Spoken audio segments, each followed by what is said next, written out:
Bonjour Eric, bonjour le chat, désolé, nous sommes en... Bonjour à tous. Ouais. Oui, on a eu des petits gros soucis d'ailleurs de micro, donc du coup il a fallu changer le matériel et c'est pour ça d'ailleurs que je suis sur une image qui est nettement moins bonne que d'habitude. On Voilà. verra Et ça après. d'ailleurs, on avait deux autres petits sujets à faire. Alors on va faire comme d'habitude. Aujourd'hui, donc euh, nous avons une invitée qui revient en deuxième semaine ou presque.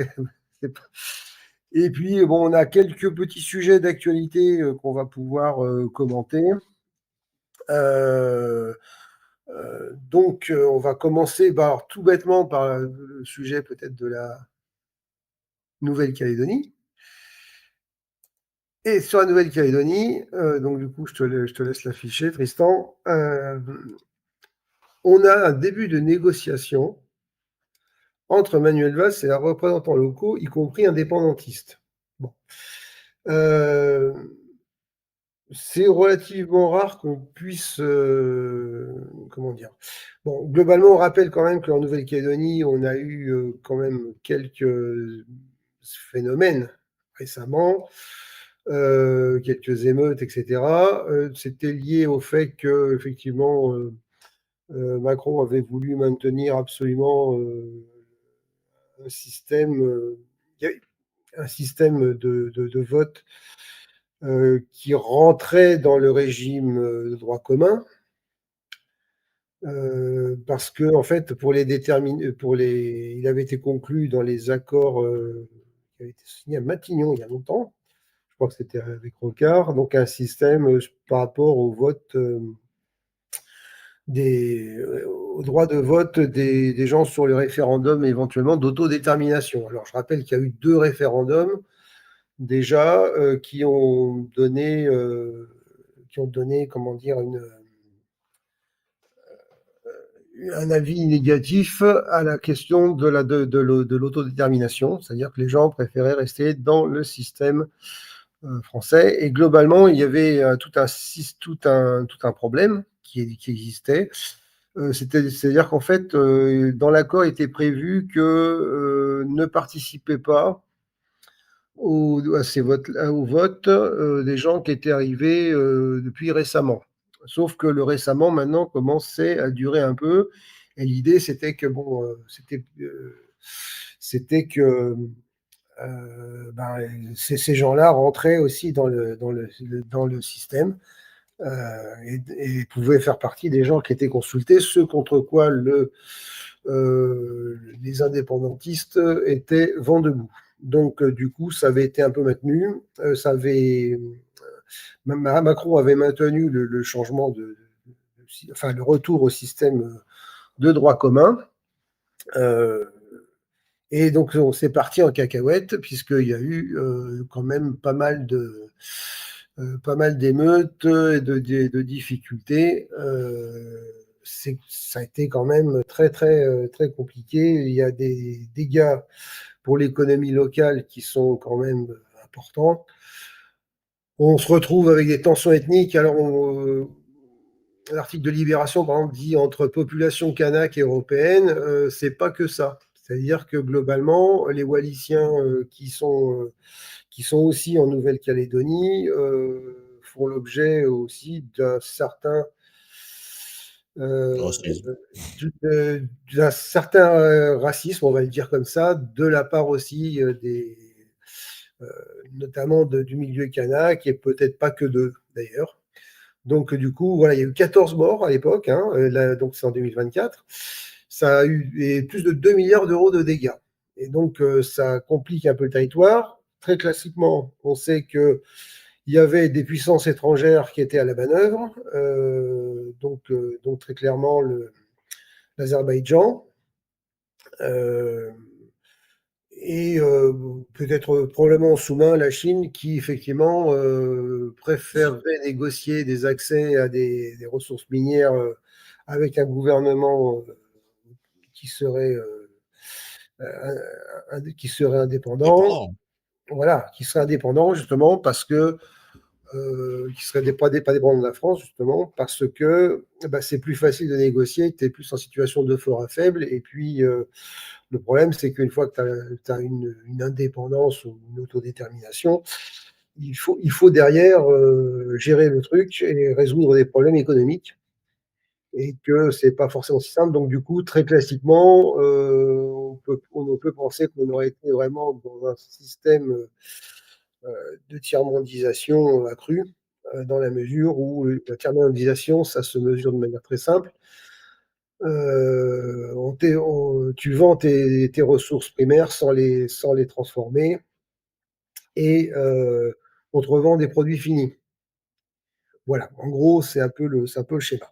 Donc Manuel Valls s'est attaqué un peu au problème en disant bon, il va falloir calmer un peu le jeu. En ça, il suit les traces de son mentor qui était Michel Rocard. Alors bon, je suis pas très fanat de Manuel Valls sur un certain nombre de sujets. Globalement, Bah, à peu près tout. je lui confierais pas la gestion, par exemple, les questions sociales ou les questions économiques, c'est pas son truc, très clairement. Mais Il pour une y a fois, il des sujets bosse. sur lesquels il se démerde un peu mieux. Manifestement, ça pourrait être ça, parce qu'il a réussi quand même à mettre autour de la table les différentes forces politiques de l'archipel, ce qui n'était pas du tout gagné. Et on Voilà. l'a vu tenir tête au député macroniste assez véhément, je crois qu'il s'appelle Nicolas Merzoff, et il le remet en place devant les caméras. Oui. Je ne pensais pas Manuel Valls capable de pouvoir tenir des propos cohérents. Si. Non, non, il en est capable sur certains sujets. Alors, pas sur tous. Voilà, moi, je l'ai bien connu. Hein, donc, Et je- Jean-Pierre je- Ayrault, pour répondre peut-être, oui, les responsables Canaques sont toujours emprisonnés en métropole, pour ne pas dire à l'étranger. En tout cas, selon leur définition. On a toujours des prisonniers politiques, absolument. ouais. Voilà. Après, prisonnier politique, très clairement. Euh, Est-ce qu'on est un prisonnier politique quand on commet des actes de droit commun? C'est-à-dire que si, par exemple, dans ces prisonniers-là, je n'ai pas leur liste, hein, donc j'ai pas leur pédigré, si certains sont responsables de mort, d'autres Oui, aussi. c'est plus compliqué. Il y a un sujet, quoi. Il y a un sujet, c'est pas, on n'est pas vraiment dans le truc politique, quoi, hein, honnêtement. Oui, mais il y avait la question de pourquoi l'emprisonner au fin fond de la métropole alors qu'il y a des prisons en Nouvelle-Calédonie pour pouvoir les juger directement sur place avec les juges qui sont sur place, qui ont enquêté avec les gens sur place. Alors, Enfin, voilà, je sais très bien que l'idée c'est de le mettre à part et qu'il soit complètement isolé. Hein, ça, j'ai très bien compris. alors oui, c'est un peu ce qui se faisait aussi pour la Corse.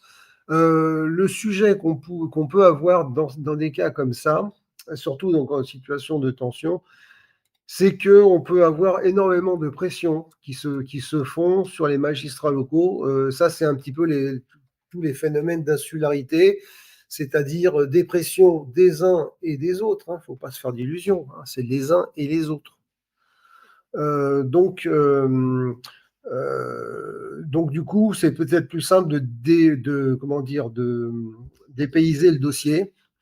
Ça se fait aussi sur pas mal d'affaires. Des fois, par exemple, les, on peut avoir des recours. Par exemple, en matière fiscale, des fois, des gens demandent que le dossier soit pas jugé dans le département même, mais dans celui à Oui. côté, parce que voilà, moi j'ai vu ça déjà, pour plein de raisons. Est-ce que tu veux qu'on Évidemment, ça dise fait loin, Nouvelle-Calédonie, c'est un voyage king size. Donc, bon, bah, c'est peut-être un peu problématique, mais il y a aussi il y a des choses qu'il faut, avant de faire un certain nombre d'actions, il faut peut-être aussi peser le pour et le contre. Ça n'a pas forcément été fait, mais dans toutes les situations plus ou moins insurrectionnelles, parce que c'était de ça qu'il s'agissait, les esprits s'échauffent et puis ça part en cacahuète. Bon, alors c'est des gens font des fois des choses qu'ils n'auraient pas fait dans une situation tout à fait normale, mais il y a l'émulation, le machin, le bidule. Bon, c'est un nouvelle peu, aventure? c'est un peu Nouvelle dommage. aventure pour Manuel Valls. Voilà, c'est une nouvelle aventure pour Manuel Valls, qui du coup, on se demandait bien qu'est-ce qu'il allait pouvoir faire. Il a trouvé un truc, qui serait quand même peu assez utile. Donc, Manuel euh, Valls utile. ouais, enfin, non, il essaye On de va faire un truc voir. utile, c'est On pas va pareil. voir. Voilà, donc on va pas préjuger du bien ou que de ce qui va s'en sortir ou pas. Il y a une question, voilà, donc il y a plusieurs sujets sur la table, hein, pour finir sur le sujet. Il y a la question sur le lien avec la France, c'est marqué comme ça. Alors, donc du coup, ça pose des questions d'autodétermination, de citoyenneté et de corps électoral, donc tout ce qui avait taquiné un peu. Tout ce qui est la gouvernance, je pense qu'il y a un vrai sujet, c'est-à-dire il faut clarifier les compétences des institutions locales et donc un nouveau contrat social. Je pense que l'ensemble des sujets est assez... C'est intéressant de traiter ces trois aspects en même temps. Les institutions locales, ça a toujours été globalement en Nouvelle-Calédonie tenu par, on va dire, la droite, une droite qui est quand même des fois un petit peu plus à droite que la droite, on va dire, métropolitaine.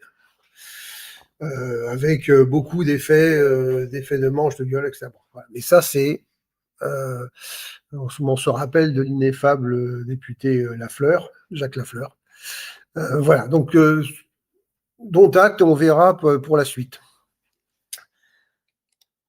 Alors, Nouvelle-Calédonie, on est bon. Sujet qu'on va revenir en métropole. On va aller dans le sud de la France.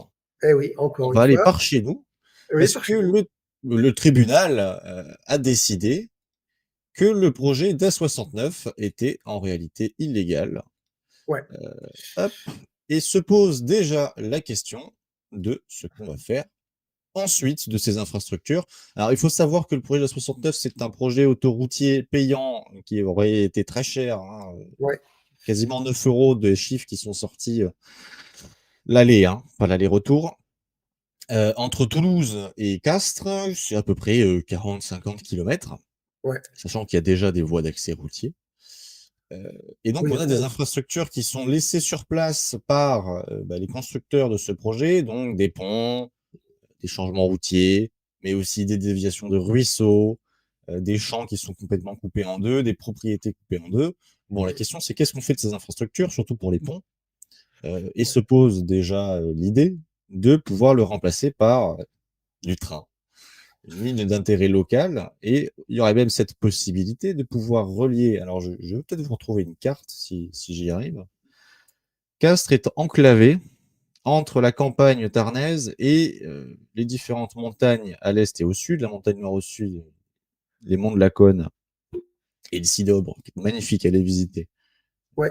à l'est, et la seule ligne de chemin de fer reliée à Toulouse. Bon, sachant qu'au sud, on a tous les transports qui viennent de la Méditerranée ou de l'Atlantique qui passent par Toulouse, Bordeaux, Carcassonne, Narbonne, cette ligne-là. On a moyen de faire aussi un train qui va vers les petites villes en passant par Castres, ce qui permettrait de désenclaver ce territoire qui manque de transport lourd, qui passe par camion. Et surtout, on pourrait se dégager, voilà, tous ces camions, on s'en débarrasse.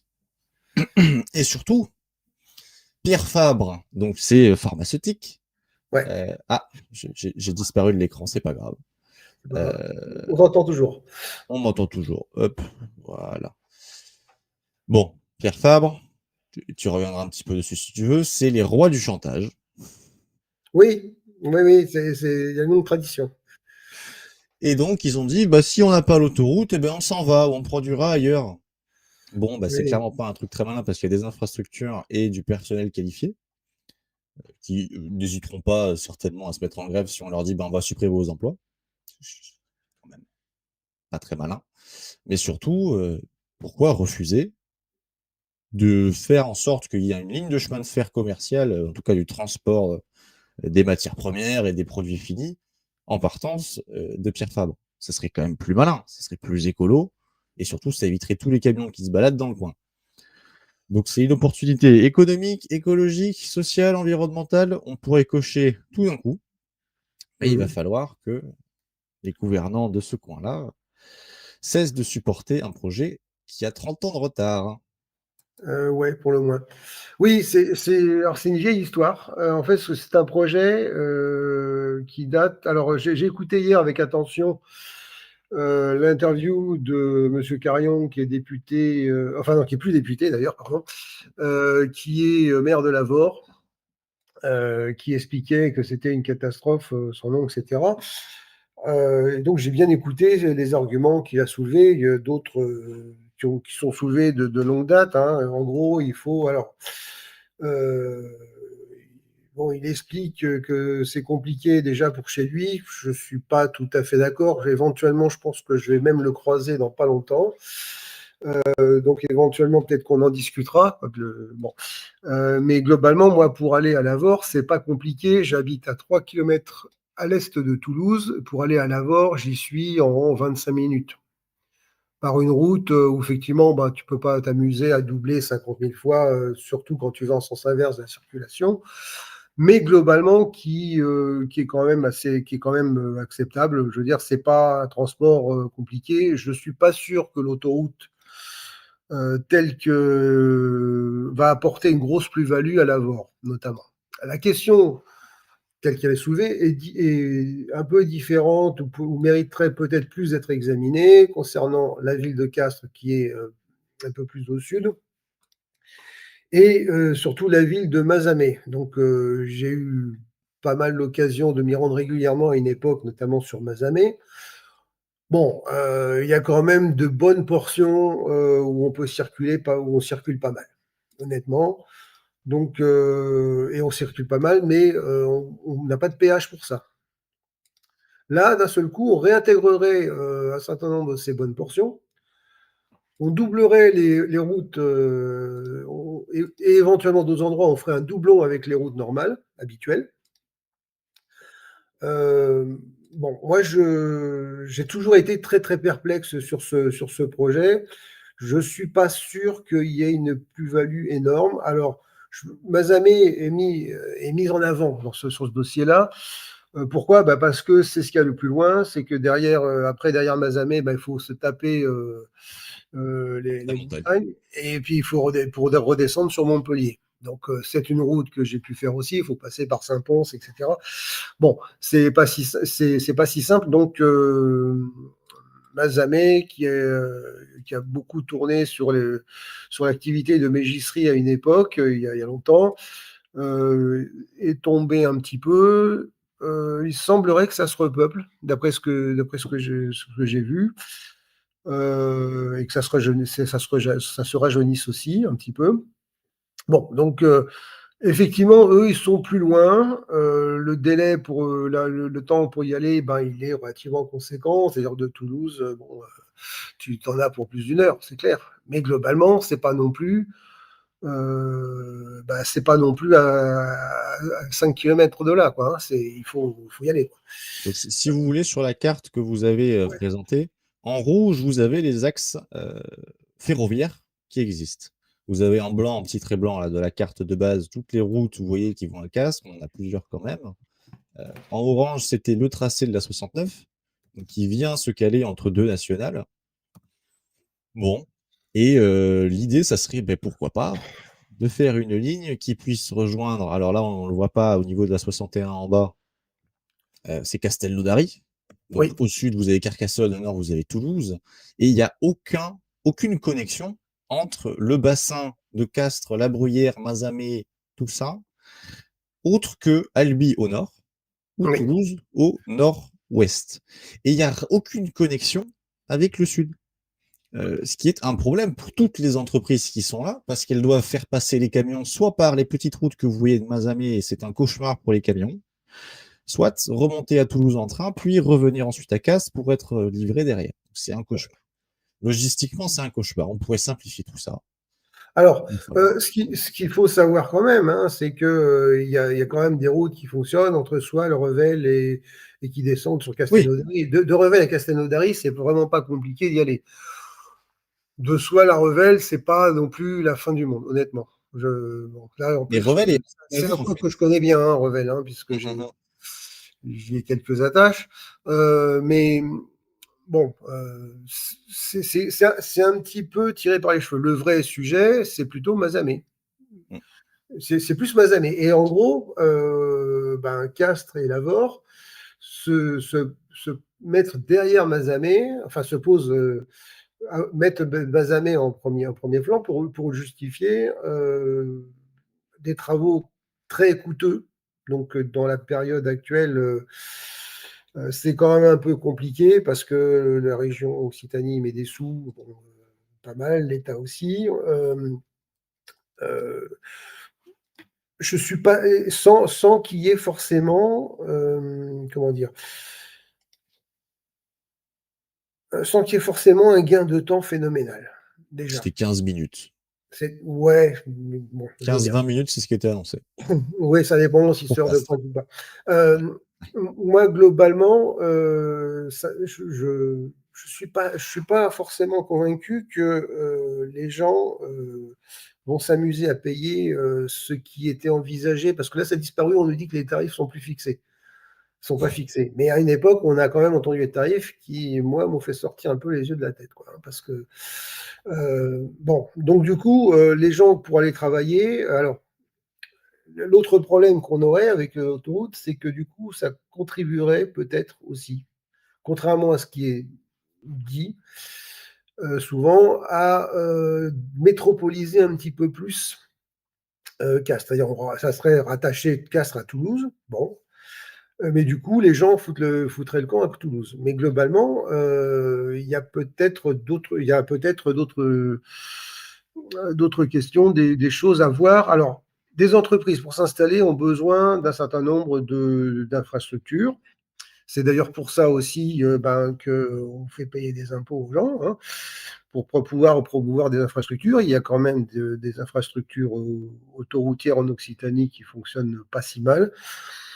Bon, est-ce qu'il faut aller en rajouter à ce niveau-là? J'en suis pas tout à fait certain. Il y a quand même des endroits où on est à quatre voies, quoi. Donc, c'est pas comme si on fait une petite route de montagne, quoi. Non plus. Enfin, on en est très loin. Alors, les laboratoires Pierre Fabre, tu l'as évoqué, bah, c'est un grand classique. Alors, parce que ce qu'on ne sait pas, c'est que Castres, par exemple, a un aéroport L'aéroport de international Castres-Mazamet, ouais. très important. Donc, du coup, c'est quand même. En fait, il y a une espèce de concurrence, j'ai l'impression, qui se fait de facto dans le Tarn entre Albi au nord et Castres au sud. Voilà. Et en fait, les uns et les autres veulent leur truc. Donc, en fait, l'autoroute, l'aéroport pour le Tarn, il est à Castres.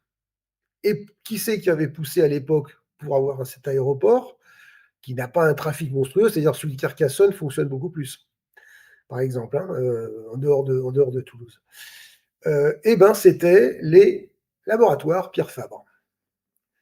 C'est-à-dire qu'en fait, on avait, alors c'est plus ancien comme époque, mais globalement, on avait une espèce de petit potentat local qui disait, moi, je veux mon aéroport, je veux mon autoroute, je veux mon machin, je veux ceci, cela.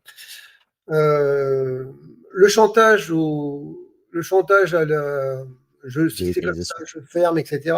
C'est des choses qu'on entend dans plein de situations. Il y a un contrôle d'inspection du travail qui relève des problèmes. Oh, ben si c'est comme ça, je vais fermer. Il y a un contrôle fiscal, on te réclame la TVA que tu as collectée sur tes clients au nom de l'État et que tu n'as pas reversée. Ou si c'est comme ça, moi je vais fermer, je vais mettre les gens au chômage. C'est le grand classique. C'est le grand classique en se disant que peut-être les gens vont lâcher. Les laboratoires Pierre Fabre, ils ont effectivement aussi des établissements sur l'agglomération toulousaine. Donc, en fait, leur problème, c'est peut-être de faire circuler entre les deux les gens et qu'ils perdent et que du coup, ils perdent un petit peu moins de temps. Mais le un petit peu moins de temps, 15 minutes, 20 minutes, je ne suis pas certain. Je ne suis pas forcément certain de cette validité. Et après, il y a des choses qui sont étonnantes aussi sur ce dossier-là. C'est qu'en fait, il y avait des recours. Et pendant les recours, les travaux continuaient. Et ils y C'était sont ça allés pas de main morte, hein. Et ils y sont allés à fond, ils se sont donné moyens. Donc, en face, il y a une opposition en mode zadiste, bon, qui n'est pas toujours allée de main morte non plus, hein, il faut se le dire. Mais globalement, c'est un vrai saccage. Moi, je passe sur les endroits souvent sur les endroits qui sont desservis par les chantiers. Mon fils habite pas loin non plus d'un autre endroit. Bon, globalement, c'est gros dégâts quand même.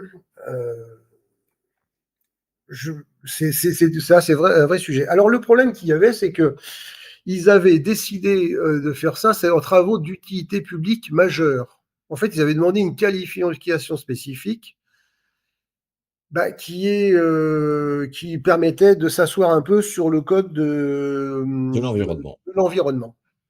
Et c'est pour ça qu'ils l'avaient fait.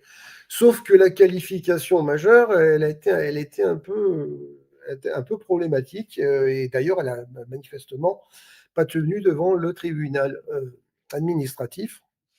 Donc la prochaine étape, c'est qu'il y aura un appel. Donc cette décision du tribunal administratif, l'ordre judiciaire administratif, c'est la même chose que l'ordre judiciaire civil. Hein. Il y a la première instance, il y a l'appel. Et puis après, tu as une instance supérieure qui serait donc le Conseil d'État dans l'ordre administratif et la Cour de cassation dans l'ordre juridictionnel civil. Donc, en fait, ça va se terminer à la Cour administrative d'appel, j'allais dire de Bordeaux, parce que j'étais habitué à ça, mais non, il y a une Cour administrative d'appel maintenant à Toulouse. Voilà, ça va se retrouver comme ça. Donc, l'État fait appel, donc le préfet, donc, du coup, va faire appel aussi. On va voir le sujet, mais ça a été quand même des fois un peu passé en force. Le vrai sujet, c'est que c'est passé en force, c'est qu'on a fait les travaux et que maintenant l'argument, c'est de dire ah mais non, vous comprenez, les travaux sont tellement avancés, on ne peut pas laisser ça tomber.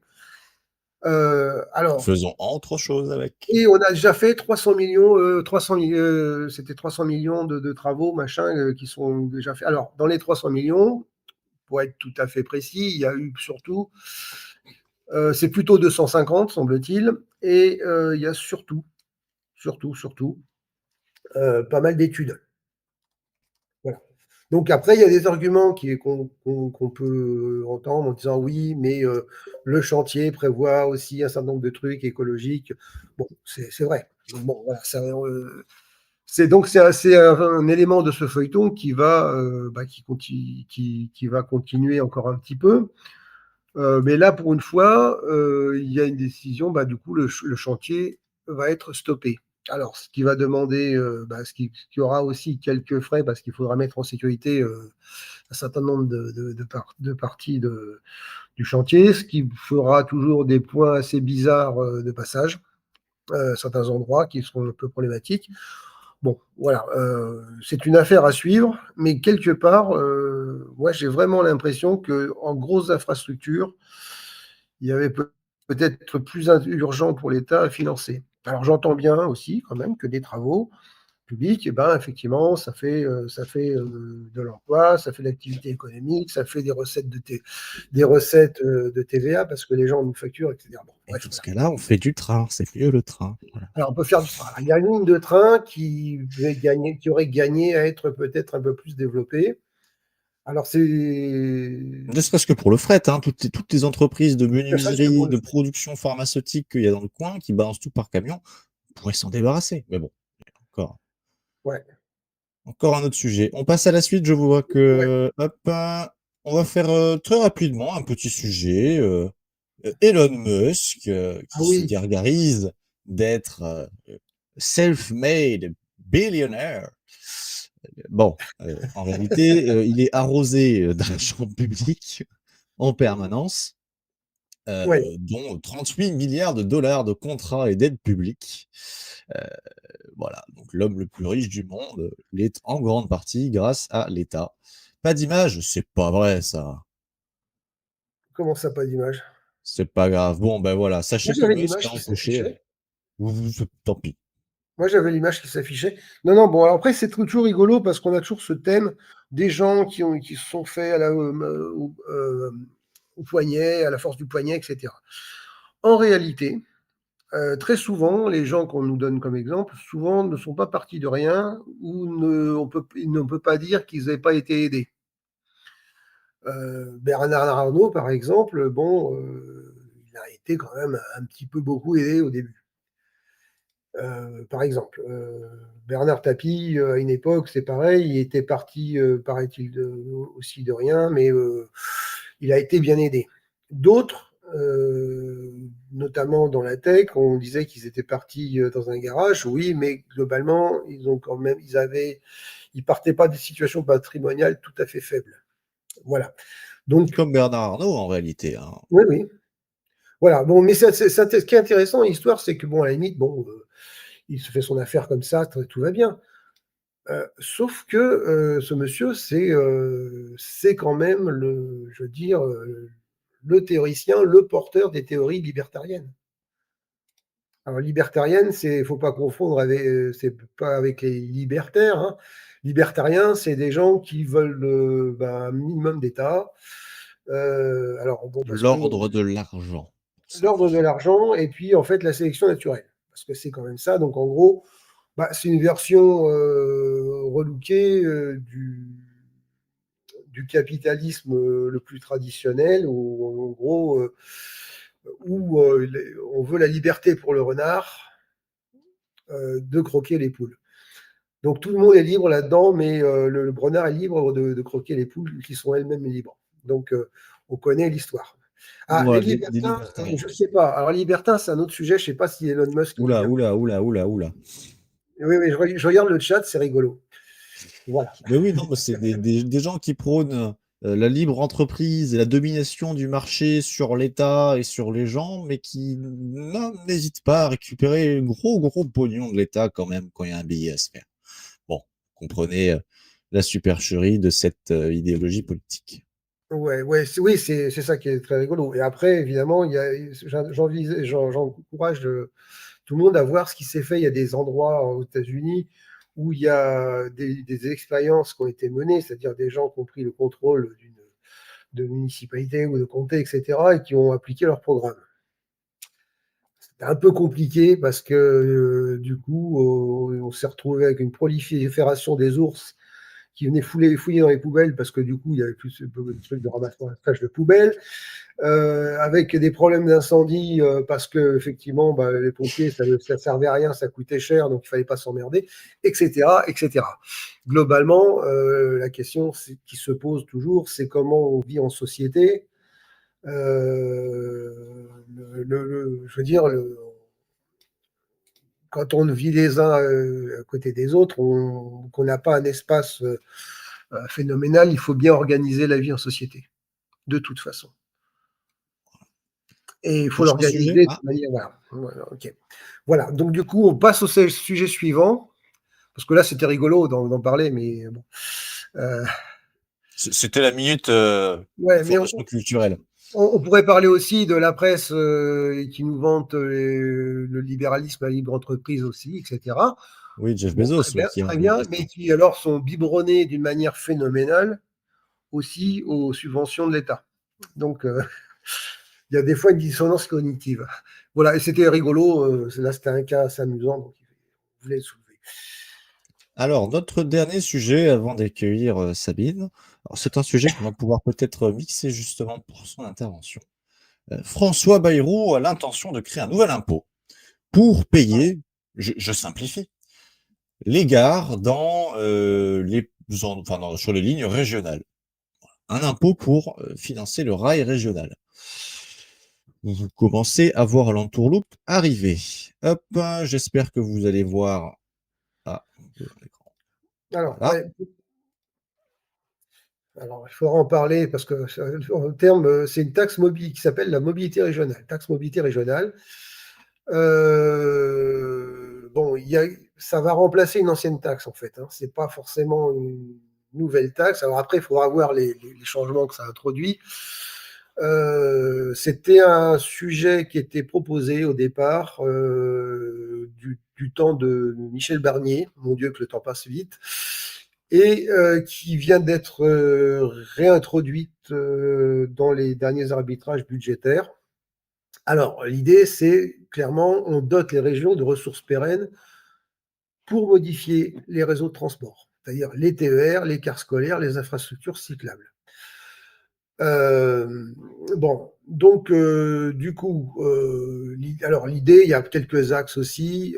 C'est une assiette. Alors l'assiette de cette taxe, c'est quoi? C'est 0,15% de la masse salariale brute.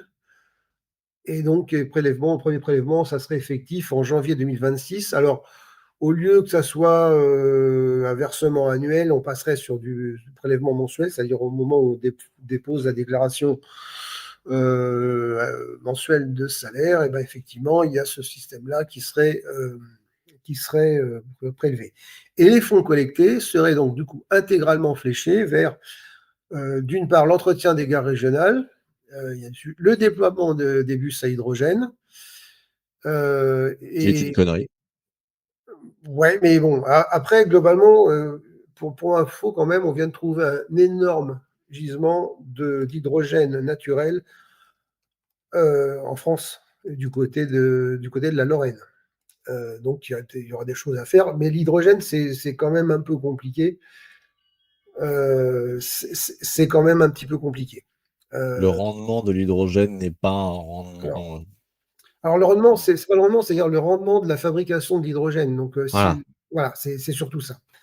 Mais par exemple, il y a comment dire, il y a une ligne qui en Haute-Garonne, par exemple, qui va desservir Luchon, qui va se faire, qui va où ça fonctionnera à l'hydrogène. C'est complètement con parce qu'ils viennent de refaire la ligne de chemin de fer jusqu'à Luchon.